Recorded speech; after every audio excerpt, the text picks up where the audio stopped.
Michael Brecker and Chris Potter are amazing examples on how to play super great triads in a modern setting. Both playing inside and outside and playing this triad open sound. Moving on to get some great triad ideas into your playing.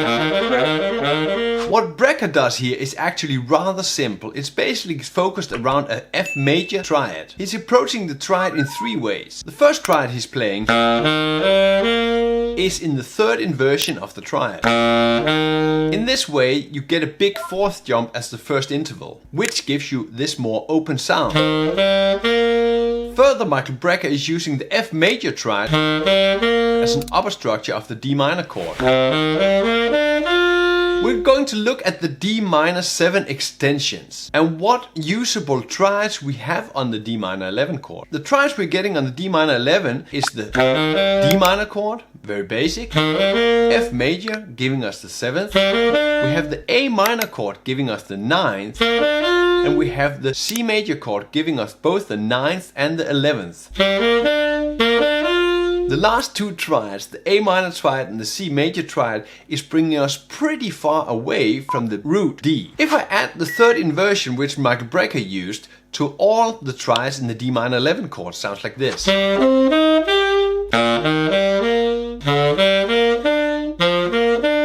And by playing around a bit, you can actually get some pretty nifty licks out of this.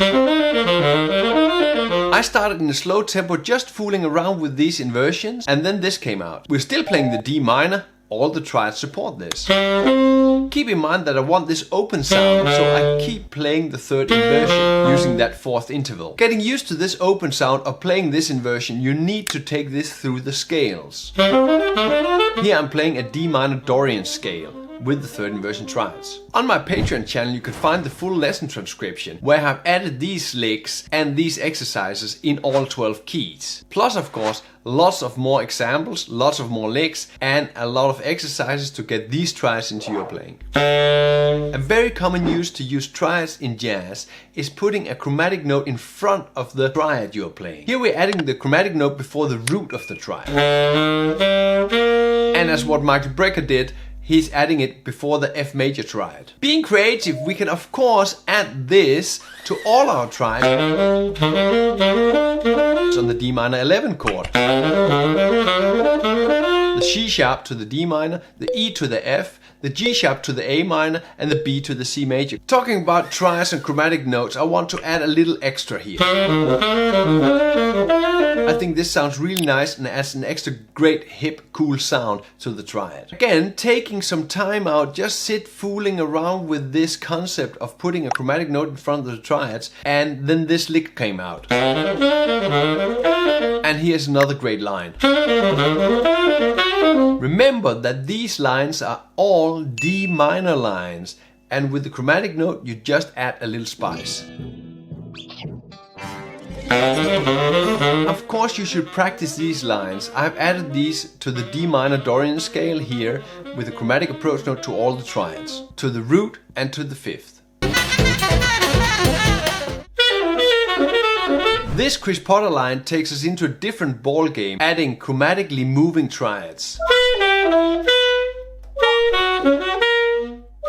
One of the crazy parts is that Chris Potter is playing so fast and not even all the triads are moving, all the notes are moving, only some of the lines are moving. But let's leave this to Chris Potter and look into how you can use some of Chris Potter's chromatic lines and add chromatic triad tension into your lines. Chris Potter is playing over a B minor chord in this part of the solo. And of course with the chromatic notes he's moving outside the B minor.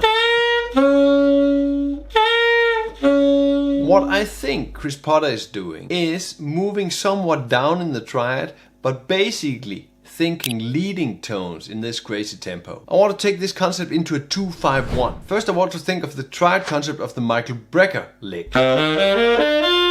On that D minor 11 chord we had the 4 triads. And then we're going to add the chromatic concept of Chris Potter into this.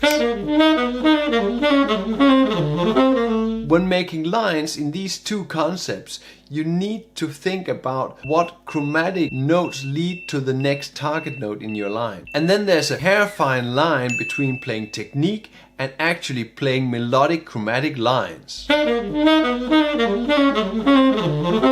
I use some of Chris Potter's chromatic concepts here. I use the rhythm because I really like this, and then I'm moving up and down some triads. A minor triad, which is an upper structure of the D minor 9. The B flat minor triad, which gives me a sharp 11 and a flat 13 on the G7. Then repeating the A minor. Then moving into an A flat minor triad, which gives me the flat 13 and the flat 9 on the G7. What I'm doing is pretty basic. I'm taking a minor triad, the A minor triad, moving it a half step up, then a half step down, and then another half step down. You need to get these triads under your fingers. So I took the rhythmical pattern of Chris Potter's line and added major triads going chromatically down. Getting these lines into your finger, there's no exact way of doing this, but digging really deep. Keep going at it. It takes a long time to get this really grounded in your playing. In the lesson transcription on my Patreon channel, you can find these licks. You can find the exercises where I've added the major and the minor triads chromatically up and down, and added the chromatic leading tones to the triads in many different rhythms and in all 12 keys. Then you can get into how Chris Potter and Michael Brecker are approaching triads in their playing. Everything is of course available on the first tier of my Patreon. Link is in the description. How are you practicing triads at this moment? Which triad exercise is your favorite? Let me know in the comments below. Your support on Patreon makes me able to put out these videos every week. Check out the Patreon and get all the good stuff. Thank you for your support. Any questions on this topic or all other saxophone topics are very welcome. Put it in the comments below. Like and subscribe. Yes, you know where to find it. All the links mentioned in this video are of course in the description. The last thing there is to say, play music and have fun.